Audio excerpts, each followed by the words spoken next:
이 세상에서 살아가다 보면 예수를 믿는 사람이든지 예수를 믿지 않는 사람이든지 누구나 다 고난을 당하는 것을 보게 됩니다. 예수 믿는다고 해서 고난당하지 않는 것 아니고 예수 믿지 않는다고 해서 고난을 더 당하는 것도 아닙니다. 이 땅을 살아가는 인생들은 예수를 믿고 안 믿고를 떠나서 늘 고난을 당하는 것을 보게 됩니다. 누구나 다 고난을 당하지만 예수를 믿는 사람들이 그런데 이 고난을 통해서 받는 데미지가 더 큽니다. 심적 고통이 더 크다라는 것입니다. 예수를 믿는다고 하면서 왜 복을 받지 못하느냐라는 비난을 받을 때가 있습니다. 예수를 믿는다고 하면서 왜 네 삶에는 고난이 끊이지 않느냐? 왜 네 삶은 묶이고 매이고 다치고 왜 잘 되는 것이 하나도 없느냐? 주변 사람들이라든지 또 믿지 않는 친척들, 형제들 이런 이야기를 하면 마음이 더 상하게 됩니다. 시편 42편을 기록한 고라 자손들도 이와 동일한 고통을 당했습니다. 시편 42편 3절 말씀 우리 한번 같이 읽어보도록 하겠습니다. 시편 42편 3절 말씀입니다. 시작. 사람이 종일 내게 하는 말이 내 하나님이 어디 있느뇨 하오니 내 눈물이 주야로 내 음식이 되었도다. 사람이 종일 내게 하는 말이 너의 하나님이 어디 있느뇨 한다. 네가 하나님을 믿는다고 하는데 네가 하나님께 복을 받은 사람이라고 하는데 네가 구원받은 사람이라고 하는데 네 삶은 왜 고난이 끊이지 않고 왜 네 삶은 이렇게 힘들고 어려운 일들이 찾아오느냐. 그렇다면 너의 하나님이 도대체 어디 있느냐라는 말을 듣게 되면 오늘 저와 여러분들도 마찬가지입니다. 이런 말을 들으면 마음이 많이 상하게 됩니다. 고라 자손들은 내 눈물이 주야로 내 음식이 되었도다라고 말하는 그 이야기를 들을 때 너무 마음이 상해서 눈물이 계속 흐르고 그 눈물이 마치 내가 늘 음식을 먹는 것처럼 그렇게 내 삶에 넘쳐나고 있었다라는 거예요. 믿음을 가지고 선하게 살려고 노력하는 사람들이 많은 손해를 보고 어려움을 당할 때면 참 가슴이 많이 아픕니다. 우리 성도들 가운데도 마찬가지고 제가 서울에서 사역할 때도 교구 식구들 중에 정말 믿음 붙들고 그렇게 믿음으로 살려고 애쓰는데 또 선하게 살려고 노력하는데도 불구하고 삶이 참 잘 풀리지 않고 어려움과 고난을 당하는 모습을 보면 참 교구 식구들과 함께 마음이 많이 아팠던 기억이 있습니다. 그래서 믿음의 길을 걸어가는 우리 성도들을 보고 있노라면 마치 한겨울에 빙판길을 걸어가고 있는 것처럼 느껴질 때가 많습니다. 대구는 눈이 많이 오지 않아서 겨울에 그렇게 빙판길이 없지만 눈이 그 대신에 1cm라도 오면은 이 대구는 완전히 엉망진창이 되는 것을 보았습니다. 그럼 서울은 늘 눈이 많이 오니까 10cm, 20cm가 와도 차들 휙휙 다니고 사람들 막 걸어 다니고 오는데 대구는 저 처음에 왔을 때 첫 해 겨울에 눈이 0.5cm가 왔는데 도로가 마비됐다는 이야기를 듣고서는 이게 무슨 일인가 그랬더니 이게 경험이 없으니까 그런 것 같아요. 서울에 살 때는 늘 겨울이면 빙판길을 다니는 게 그냥 다반사였습니다. 그런데 믿음의 길을 걸어가고 있는 우리 성도들 또 우리 청년들을 바라보고 있으면 마치 빙판길을 걸어가고 있는 것처럼 느껴질 때가 많습니다. 겨울에 얼어붙은 길을 걸어갈 때면 미끄러지지 않으려고 한 발 한 발 조심조심 하면서 걷지만 미끄러져서 휘청거리거나 아니면 엉덩방아를 찍고 넘어질 때가 있습니다. 이처럼 언제 미끄러질지 모르는 불안과 위험을 안고 있는 것이 우리 인생길입니다. 예수 믿는 사람이든 믿지 않는 사람이든지 간에 언제 미끄러질지 모르는 빙판길과 같은 그런 길을 걸어가고 있는 것이 우리네 인생길이다라는 것입니다. 오늘 본문은 바로 그것을 표현해주고 있는 말씀입니다. 자, 오늘 본문 18절 말씀 다시 한번 읽어보도록 하겠습니다. 18절 말씀입니다. 시작. 여호와여 나의 발이 미끄러진다고 말할 때에 주의 인자하심이 나를 붙드셨사오며 여호와여 나의 발이 미끄러진다고 말할 때에 주의 인자하심이 나를 붙드셨사오며 우리가 삶 가운데서 고난을 당하는 것을 오늘 시편 기자는 나의 발이 미끄러진다라고 표현하고 있습니다. 사실 원문의 의미는 우리말로 번역한 것보다 더 강한 느낌을 주고 있습니다. 18절을 원문의 느낌대로 해석하면 번역하면 이렇습니다. 하나님, 내가 지금 미끄러집니다. 내가 이렇게 소리 지를 때에 주의 인자하심이 나를 굳게 붙잡았습니다. 우리가 살면서 갑자기 큰 위기가 찾아오면 순간적으로 우리가 무엇을 말하게 됩니까? 아이고 주여, 아버지, 이런 소리가 저절로 나옵니다. 아버지 살려주십시오. 막 이렇게 외칠 때가 있습니다. 그런 뉘앙스로 기록된 말씀이 오늘 본문입니다. 제가 처음 사역 나갔을 때 햇병아리 전도사 시절에 그때 이제 막 면허증을 따고서는 차를 한 대 있었어요. 그때 이 마티즈 조그만 경차를 사가지고 이 초보 운전일 때는 아마 다 운전해 보신 분들은 알겠지만 겁이 없습니다.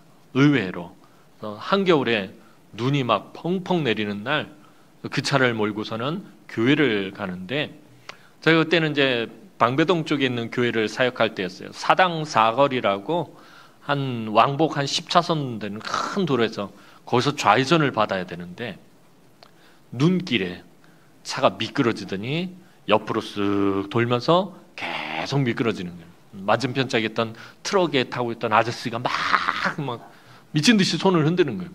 바로 그 앞에서 딱 멈추는데 그 미끄러질 때 정말로 아이고 주여 소리가 저절로 나오고 살려달라는 소리가 막 저절로 나왔어요. 아버지, 이거 아직 다 갚지도 않은 차인데 별 생각이 다 나요. 근데 그 와중에 그 생각도 나더라고요. 그러고서는 정말로 막 미끄러지니까 아마 겨울에 눈길에 운전해 보신 분들 알 거예요. 그 미끄러질 때 막 가슴이 얼마나 철렁 내렸는지 막 진짜로 하나님 내가 미끄러집니다 지금 살려달라고 막 얼마나 소리를 질렀는지 모릅니다. 오늘 본문 말씀을 예전에도 묵상하다가 그때가 생각이 나서 이 말씀이 너무 마음에 와닿습니다. 아마 겨울에 운전하다가 빙판길에서 미끄러져 보신 분들, 빗길에 미끄러져 보신 분들은 이 말씀의 느낌이 확 와닿으실 것입니다. 그런데 어떤 때는 하나님 내가 지금 미끄러집니다 소리를 지르면 하나님이 넘어지지 않도록 붙들어 주실 때가 있습니다.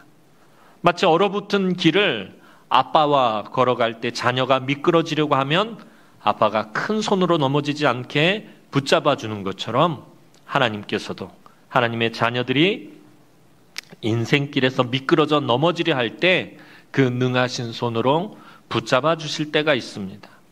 누구나 그런 경험을 해보았을 것입니다. 내가 넘어지려고 할 때 하나님이 붙들어 주시는 그것을 오늘 시편 기자는 주의 인자하심이 나를 붙드셨사오며 라고 표현하고 있습니다. 근데 오늘 본문 말씀을 제대로 잘 이해하려면 내가 넘어질 때 하나님이 붙들어 주신다라고만 해석을 하게 되는데 그게 오늘 말씀의 전부는 아니잖아요. 반쪽짜리 해석이 된 거예요. 이 붙들어 주다라는 말씀의 관점에서 이 말씀을 해석하면요. 내가 넘어졌을 때 다시 일어나려고 할 때 하나님이 붙들어 주신다라는 의미까지 포함이 되는 것입니다. 넘어지지 않게 붙들어 주시기도 하고 넘어졌을 때 다시 일어나려고 할 때 내가 일어날 수 있도록 붙들어 주시는 것까지 표현한 말씀입니다. 근데 오늘 말씀을 묵상하면서 왜 주의 인자하심이 나를 붙드셨사오며 라고 표현을 했을까 고민해 봤습니다. 보통 성경을 읽어보면 이렇게 표현할 때가 더 많잖아요. 주의 권능으로 일으켰으며 주의 능력으로 나를 일으켜 세우셨으며 주의 힘으로 나를 붙드셨사오며 라고 표현을 하시지 않고 왜 주의 인자하심이 나를 붙드셨사오며 라고 표현을 했을까? 영어 성경을 찾아봤더니 Your love라고 되어 있어요. 당신의 사랑으로 나를 붙드셨습니다 라고 그렇게 표현하고 있습니다. 유튜브를 보다가 그런 장면을 봤어요. 아이가 막 쓰러지고 넘어지고 떨어지고 할 때 아빠가 달려가서 그 아이를 팍 낚아채는 장면들을 보았습니다. 아빠가 참 대단하다. 엄마들도 그래요. 막 아이가 막 의자에서 떨어지는데 저쪽에서 막 달려와가지고서는 그냥 넘어지면서 손을 내밀어서 아이가 머리가 땅에 부딪히지 않도록 막 이렇게 붙들어내는 것을 보았습니다. 그런데 그 다음 장면을 보고 놀란 게 아버지가 장애가 있었어요. 한쪽 다리를 제대로 못 쓰는데 아이가 넘어지는 것을 보는데 그냥 그 불편한 몸을 던져가지고 아이를 붙잡아내는 거예요. 무슨 말씀을 드리려고 하냐면은 아이가 위험에 처했을 때 떨어지거나 넘어질 때 그것을 붙잡아내는 것은 아버지의 능력이 아니라 아버지의 사랑이었다라는 것입니다. 뭘 보고 알았냐면은 처음에는 아버지가 건장한 아버지가 아이를 붙잡는 거 보고서는 아빠의 능력으로 붙잡았구나라고 생각했는데 마지막에 장애가 있는 아버지가 몸을 던져서 아이를 잡아내는 것을 보고서는 아버지의 능력이 아니라 아버지의 사랑이 그 아이를 잡았구나라는 생각이 들어서 하나님이 우리를 붙들어 주시는 건 아버지의 사랑으로 붙들어 주시는구나. 결국에 아버지의 사랑이 아버지의 인자하심이 능력이구나. 우리 하나님의 능력이구나라는 생각을 하게 됩니다. 그래서 오늘 시편 기자가 주의 인자하심이 주의 사랑으로 나를 붙드셨사오며라고 표현하고 있어요. 자, 하나님이 우리를 넘어지지 않도록 붙들어 주실 때가 있고 그 다음에 우리가 넘어졌을 때 다시 일어나도록 붙들어 주신다라고 말씀을 드렸어요. 어떤 때는 우리가 미끄러지지 않으려고 아둥바둥 몸부림을 치며 소리를 질러도 미끄러져서 넘어지도록 그대로 놔두실 때가 있다라는 거예요. 아버지, 내가 지금 미끄러집니다. 날 붙잡아 주십시오 라고 외쳤는데 그냥 그대로 넘어지도록 그냥 놔두실 때가 있다라는 거예요. 앞서서 말씀드린 것처럼 믿음으로 선하게 살려고 노력을 해도 미끄러져 넘어지는 성도들을 보면 저렇게 믿음으로 살려고 하는 성도에게 왜 어려움과 고난과 시련이 찾아오는지 참 모르겠다라는 생각이 듭니다. 그것은 전에 말씀드린 것처럼 하나님의 주권적인 섭리이기 때문에 우리가 알 수 없습니다. 우리가 왜 고난을 당하는지 우리가 정확하게 알 수 없다라는 거예요. 그 고난은 하나님의 주권에 해당하는 문제이기 때문입니다. 여러분, 우리가 1시간 뒤의 일도 알지 못합니다. 10분 뒤에 무슨 일이 일어날지도 알지 못합니다. 그런데 모든 것을 섭리하시는 하나님의 일을 우리가 어찌 알 수 있겠습니까? 하나님이 우리에게 왜 고난을 계획하셨는지 알 수 없다라는 거예요. 항상 우리가 알 수 없는 하나님의 깊은 계획하심이 있고 그 계획하심이 우리를 넘어지도록 미끄러지도록 하신다라는 것입니다. 여러분, 지혜로운 아버지는 자녀가 미끄러운 길을 갈 때에 계속 붙잡아 주기만 하지는 않습니다. 앞으로 혼자서 걸어가야 할 때도 있기 때문에 다리에 힘을 길러주기 위해서 미끄러운 길을 넘어지면서 가도록 내버려 두기도 한다라는 것입니다. 예전에 한번 아기의 걸음마에 대해서 말씀을 드린 적이 있어요. 아기가 걷기 위해서는, 걸음마를 뛰기 위해서는 한 2,000번 정도를 주저앉아야 한다고 합니다. 한 2,000번 정도 주저앉았다가 넘어졌다가 그러면서 그 다리에 힘이 붙어야 걸음마를 뗄 수 있다고 합니다. 아버지가 자녀가 미끄러운 길을 갈 때 잡아주기도 하고 혹은 앞으로 이제 혼자서 걸어가야 할 때도 있기 때문에 그 힘을 길러주기 위해서 미끄러운 길을 넘어지면서 가도록 내버려 두기도 한다는 거예요. 또 자녀가 미끄러워서 못 가겠다고 떼를 부린다고 삽과 곡괭이를 들고 가서 그 얼어붙은 길에 얼음을 다 파내주지도 않습니다. 미끄러지고 넘어져도 계속 그 길을 걸어가게 합니다. 그것이 자녀에게 유익한 일이기 때문입니다. 하나님께서도 하나님의 자녀들이 지금 미끄러진다고 소리쳐도 그대로 내버려 두실 때가 있습니다. 오늘 19절 말씀 한번 보도록 하겠습니다. 오늘 본문 19절 말씀입니다. 시작. 내 속에 근심이 많을 때에 주의 위안이 내 영혼을 즐겁게 하시나이다. 내 속에 근심이 많을 때에 주의 위안이 내 영혼을 즐겁게 하시나이다. 19절에 내 속에 근심이 많을 때라는 말씀이 나옵니다. 우리에게 근심이 많을 때에 하나님은 우리가 미끄러져도 내버려 두신다라는 거예요. 근심이란 말은 해결되지 않은 일 때문에 속을 태우거나 우울해한다라는 뜻입니다. 또 근심이란 말의 원래 가지는 가장 문자적인 의미는 마음이 막 나뉘어진다라는 거예요. 마음이 생각이 많아진다라는 거예요. 꼬리에 꼬리를 물게 된다라는 거예요. 사실 우리는 어떤 문제에 부닥치면 생각이 많아집니다. 어떤 문제로 생각이 많아서 밤에 잠을 이루지 못하게 됩니다. 수능 시험을 치르는 학생들은 내일이 수능 시험인데 아직 공부가 정리가 안 되었다면 근심이 넘쳐납니다. 또 우리 청년들 같은 경우에 여자친구하고 한참 연애 진도가 잘 나가고 있는데 갑자기 입대 영장이 나오면 속이 탑니다. 아마 우리 어른들 같은 경우는 건강검진을 받았는데 의사가 다시 검사하자고 하면은 정말 밤에 잠이 안 옵니다. 이게 무슨 일이 생긴 거 아닌가. 다시 조직 검사를 하자. 이런 말이 나오면은 가슴이 그냥 철렁 내려서 그날 밤에 뜬 눈으로 밤을 지새게 됩니다. 별의별 생각을 다 하지요. 암은 아닌가. 무슨 큰 병에 걸린 것은 아닌가. 좋지 않은 생각들이 꼬리에 꼬리를 물게 됩니다. 또 직장에 다니시는 우리 아버지들은 직장에서 조기퇴직 얘기가 나오거나 명예퇴직 얘기가 나오면 이 속이 타들어갑니다. 전세 재계약이 다가오는데 집주인이 세를 많이 올리겠다고 하면 역시 밤에 잠이 안 옵니다. 그 외에도 우리로 하여금 밤에 잠이 오지 않게 하는 많은 삶의 일들이 있습니다.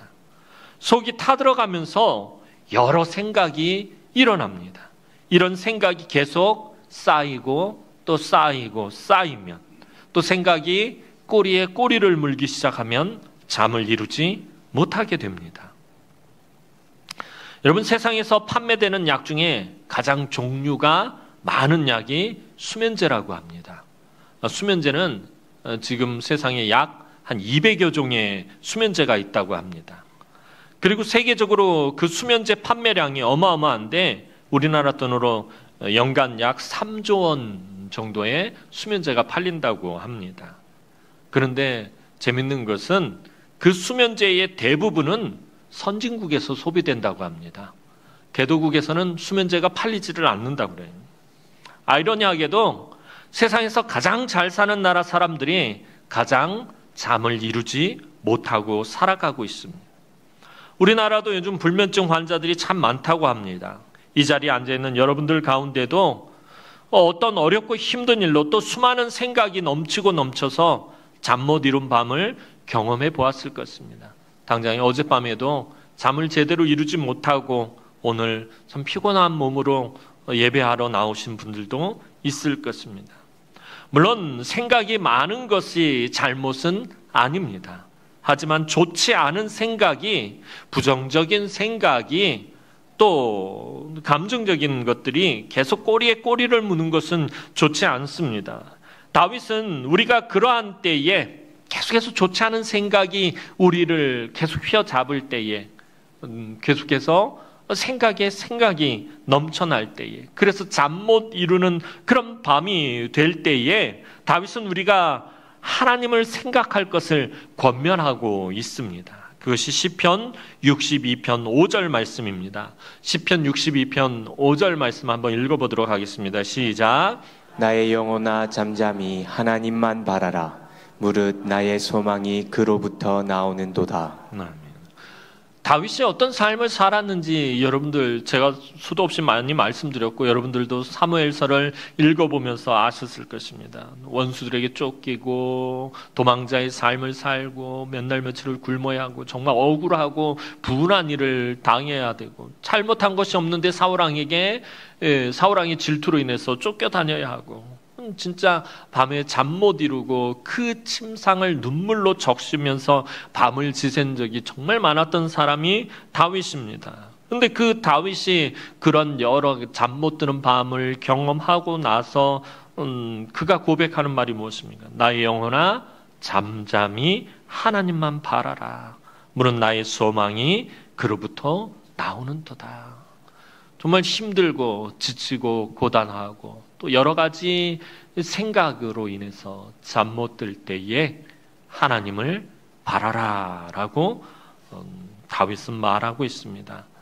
고라 자손들도 동일한 고백을 하고 있습니다. 시편 42편 11절 말씀 보도록 하겠습니다.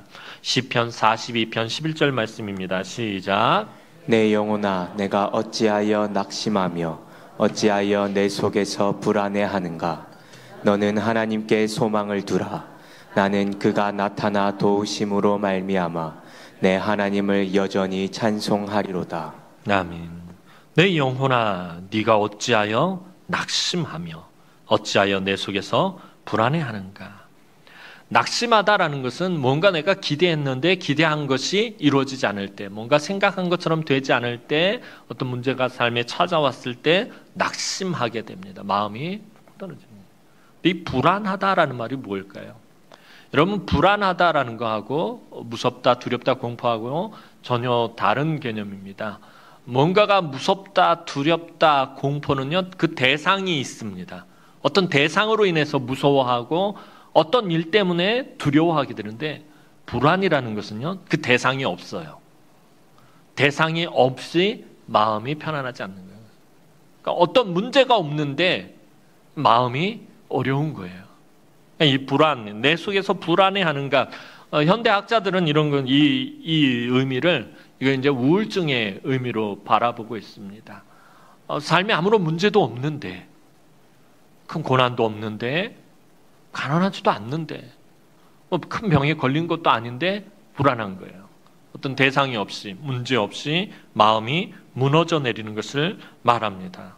고라 자손들이는 내 영혼아 네가 어찌하여 낙심하고 네 삶에 여러 가지 힘들고 네 기대한 대로 되지 않고 소망한 대로 되지 않고 일이 잘 풀리지 않고 막히고 묶이고 매이고 또 불안해하고 삶이 우울하고 또 의욕이 없고 무엇을 해야 될지 알지 못하고 이렇게 고민하고 있는가. 너는 너의 하나님께 소망을 두라. 나는 그가 나타나 도우심으로 말미암아 내 하나님을 여전히 찬송하리로다 라고 고라 자손들이 말하고 있습니다. 우리들이 살아가면서 삶 가운데 참 지치고 고단하고 또 피곤하고 불안하고 낙심하고 실망하고 절망할 때에 하나님께 소망을 두라고 말합니다. 왜 그런 것입니까?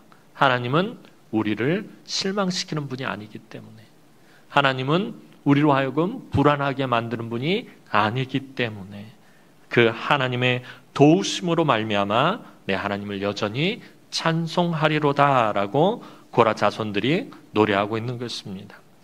우리가 어떤 문제를 만났을 때 하나님을 생각해야 하는 것은 그 문제로 내가 생각이 많을 때, 삶에 어떤 문제가 또 고난이 힘겨운 일이 또 마음 상하는 일이 왔을 때 내가 생각이 많을 때에 위로가 넘치는 하나님이 내게로 가까이 다가오셔서 나와 함께 그 깊은 생각에 동참하시기 때문이다라는 거예요. 네가 지금 무엇 때문에 그렇게 생각이 많은지, 어떤 생각이 꼬리에 꼬리를 물면서 너로 잠 못 들게 하는지 하나님이 아시고서는 가까이 다가오셔서 위로하시면서 나와 함께 너 왜 그런 생각하니 하고 야단을 치시는 것이 아니라 나와 함께 그 깊은 생각에 동참해 주신다라는 거예요. 아, 네가 이런 생각 때문에 네가 잠 못 들고 있구나. 이런 생각들이 너를 지금 계속해서 괴롭히고 있구나. 하나님이 그렇게 하신다는 거예요. 오늘 시편 기자는 19절에서 노래하고 있습니다. 우리 19절 말씀 다시 한번 보았으면 좋겠습니다. 오늘 본문 19절 말씀 다시 한번 읽어보도록 하겠습니다. 19절 말씀입니다. 시작. 내 속에 근심이 많을 때에 주의 위안이 내 영혼을 즐겁게 하시나이다. 내 속에 근심이 많을 때에, 생각이 많을 때에, 그 생각이 꼬리에 꼬리를 물 때에, 또 좋지 않은 생각들이 계속해서 들 때에 주의 위안이 내 영혼을 즐겁게 하시나이다. 사실 미끄러져서 넘어진 사람에게는 미끄러질 때는 우리가 하나님 내가 미끄러집니다 살려주십시오 라고 외치지만 근데 정작 미끄러져서 발라당 넘어지거나 부딪히거나 그러고 나면은 사실 하나님 생각할 틈이 안 돼. 그러잖아요. 여러분들 출근하다가 겨울에 빙판길에서 그냥 발라당 넘어져 보세요. 하나님 생각할 틈이 없어요. 제일 먼저 창피한 생각부터 들어요. 아픈 줄도 몰라요. 회사 간 다음에 아프잖아요. 넘어졌을 때는 아픈 줄도 몰라요. 창피하니까. 그처럼 우리가 미끄러져서 넘어졌을 때는 하나님을 생각할 틈이 없어요. 넘어질 때는 하나님을 찾다가 막상 넘어지고 나면 하나님을 생각할 틈이 없어요. 미끄러져 넘어진 사람은 속상한 생각이 더 듭니다. 마음이 상하고요. 짜증이 나고요. 마음이 많이 어려워져요. 그래서 우리에게 필요한 것이 무엇입니까? 우리가 미끄러지고 넘어졌을 때 우리에게 필요한 것이 믿음이라는 것입니다. 믿음이 있어야 근심 중에도 하나님을 바라고 하나님을 생각하게 되기 때문입니다. 그렇다면 이 믿음이 어디서 오는 것입니까? 전에 누누이 말씀드린 것처럼 이 믿음은 말씀을 들음에서 시작합니다. 그래서 사도 바울은 로마서 10장 17절에서 이렇게 말씀합니다. 로마서 10장 17절 말씀 보도록 하겠습니다. 시작. 그러므로 믿음은 들음에서 나며 들음은 그리스도의 말씀으로 말미암았느니라. 자, 그러므로 믿음은 어디서 나면요? 들음에서 나며. 자, 이 듣는 것은 무엇으로 말미암는다고요? 그리스도의 말씀으로 말미암느니라. 우리는 말씀을 통해 하나님을 만나고요. 말씀을 통해서 하나님을 배우고요. 우리는 말씀을 통해서 하나님을 알아가기 때문입니다. 우리는 말씀을 통해 우리 인생의 주인이 하나님이시라는 사실을 알게 됩니다. 말씀을 읽고 묵상하다가 어느 날 불현듯 정말 깨닫게 되는 거예요. 그냥 그전에는 지식적으로만 알고 있었던 하나님이 우리 인생의 주인이시다. 그냥 늘 듣던 이야기고 늘 알고 있는 이야기니까 그냥 머리로만 알고 있던 이 이야기가 이 머리에서 이 가슴으로 이 짧은 거리로 내려오는데 참 오랜 시간이 걸리는데 말씀을 묵상하다가 문득 정말 내 인생의 주인이 하나님이라는 사실을 알게 되고 그것을 삶 가운데서 깨닫게 돼요. 생명과 복의 근원도 하나님이시며 이 세상 모든 만물의 주권자도 하나님이시라는 것을 비로소 정말로 발견하게 됩니다. 하나님의 말씀을 가까이 하면 지금까지 내가 매여서 꼼짝 못하던 더럽고 악한 생각에서 해방되고요. 끊임없이 나를 고통스럽게 하는 근심과 걱정과 염려와 불안에서도 풀려납니다. 미끄러져 넘어져도 하나님을 생각할 수 있게 됩니다. 그래서 우리가 늘 매일같이 짧은 시간이라도 말씀을 묵상하는 것이 정말 중요합니다.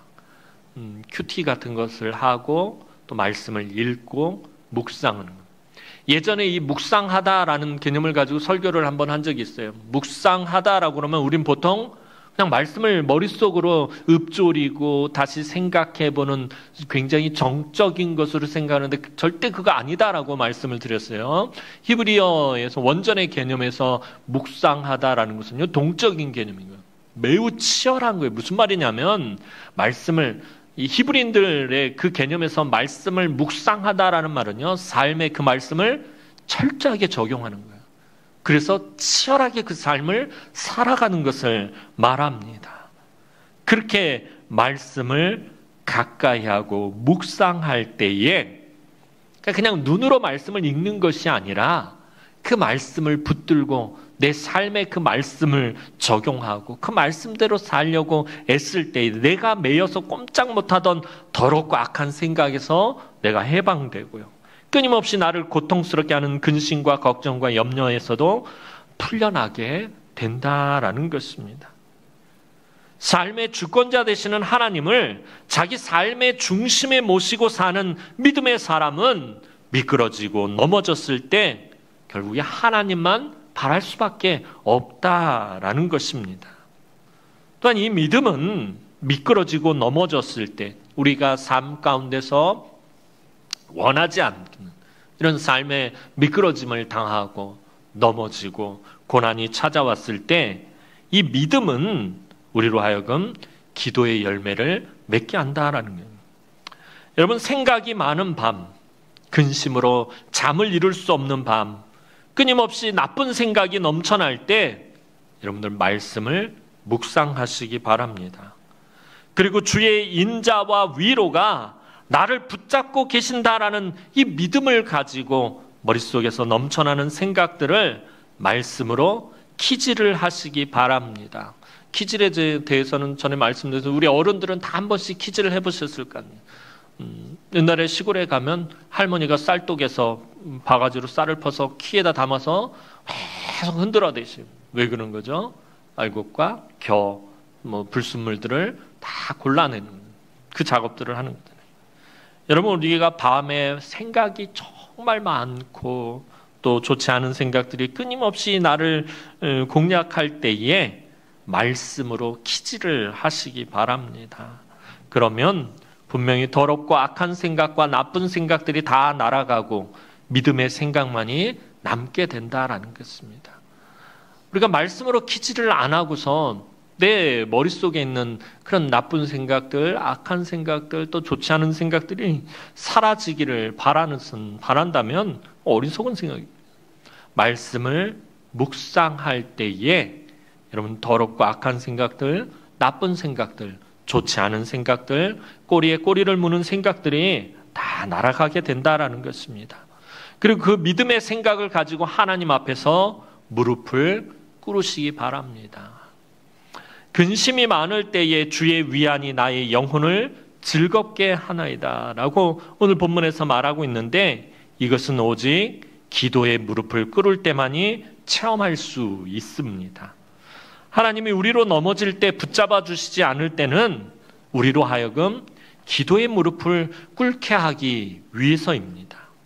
겸손한 마음으로 무릎을 꿇고 간구할 때 하나님은 우리의 신음소리까지 들으시고 풍성한 위로와 은혜를 베풀어 주십니다. 많은 근심과 생각들을 믿음과 말씀으로 키질을 하고 나서 기도의 무릎을 꿇으면 근심이 변하여 찬양이 되고 원망이 변하여 감사가 되고 더럽고 악하고 나쁜 생각들이 변하여 하나님만 바라는 기도의 제목들이 되는 것입니다. 사랑하는 성도 여러분, 근심과 여러 생각이 많을 때에 하나님의 위안만이, 하나님의 위로하심만이, 하나님의 말씀만이 우리의 영혼을 즐겁게 한다라고 오늘 본문은 말하고 있습니다. 그러므로 생각이 넘치는 밤에, 생각이 정말 많은 밤에 여러분 복잡한 문제를 베개로 삼고 밤을 지새우지 마시기 바랍니다. 여러분 여행지에 가게 되면은 힘든 것 중에 하나가 밤에 잠이 잘 안 와요. 왜냐하면 베개가 바뀌면은, 예민한 사람들은, 제가 그래요. 베개가 바뀌면 잠을 잘 못 자요. 그런데 우리의 삶에 밤에 잠을 잘 못 자는 이유가 우리가 복잡한 문제를 베개로 삼고 있기 때문에, 근심을 베개로 삼고 있기 때문에, 좋지 않은 생각들을 베개로 삼고 있기 때문에 잠을 지새우게 됩니다. 이런 때는 빨리 기도의 무릎을 꿇고 하나님께 다 아뢰면 하나님의 위로가 나를 즐겁게 해준다라고 오늘 본문은 말하고 있습니다. 늘 은밀히 보시는 주님이 큰 은혜를 베풀어 주십니다. 여러분, 눈물의 선지자라고 불리는 예레미야는 참으로 고달픈 삶을 살았던 선지자였습니다. 아마 선지자들 중에서 제일 불쌍한 선지자가 아닐까 하는 생각을 해보게 됩니다. 나라의 멸망을 선포해야 했고요, 예루살렘이 무너질 것을 선포했고요, 성전이 파괴될 것을 선포했고요. 선지자가 이런 것을 선포해요. 그럼 마음이 얼마나 무너졌겠습니까? 심지어는 나라가 망하는 것을 두 눈으로 목격하기까지 했어요.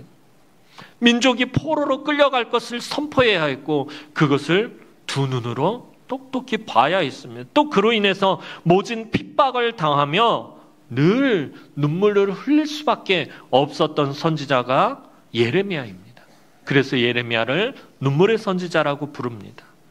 그도 수많은 생각과 근심에 잠 못 이루는 밤들이 너무나도 많았습니다. 내일 당장 예루살렘의 멸망을 선포해야 합니다. 예루살렘 거민들에게 예루살렘 멸망을 선포하다 돌에 맞을 수도 있고요. 얼마나 그 마음이 그러겠습니까? 자기가 그런 메시지를 선포하고 싶지 않았을 것입니다. 성전이 파괴된다? 이건 뭐 역적과 같은 이야기입니다. 말도 안 되는 소리예요. 민족이 포로로 끌려가게, 원수의 나라에 끌려가게 될 것이다. 이런 걸 선포해야 되는데 그 전날 밤에 잠이 왔겠습니까? 수많은 생각과 근심에, 또 이것이 하나님이 확정하신 일이라는 사실을 이 예레미야는 알고 있었기 때문에 얼마나 그 마음이 무너졌겠어요. 그 사랑하는 민족들을 바라보면서, 그 사랑하는 예루살렘과 성전을 바라보면서 이 모든 것들이 다 파괴되고 무너지고 포로로 끌려갈 것들을 생각하면 그래도 수많은 생각과 근심에 잠 못 이루는 밤들이 너무나도 많았을 것입니다.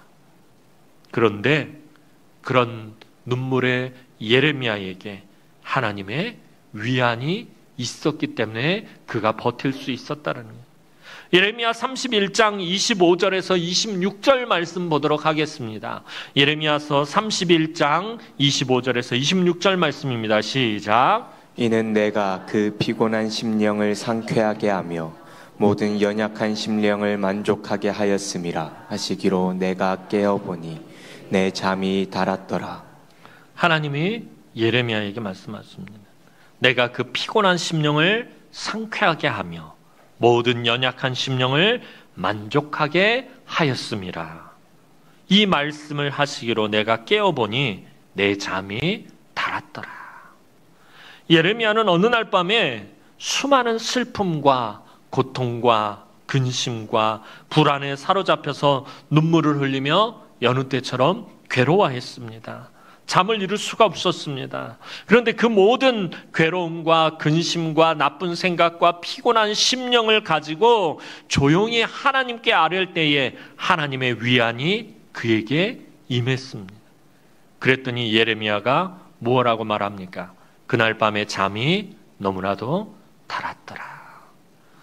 우리는 살다 보면 예레미야처럼 괴롭고 힘들고 슬프고 고통스럽고 근심과 생각이 많은 날을 만나게 됩니다. 늘 말씀드리지만 예수 믿는 사람이라고 이런 곤고한 날을 만나지 않는 것 아닙니다.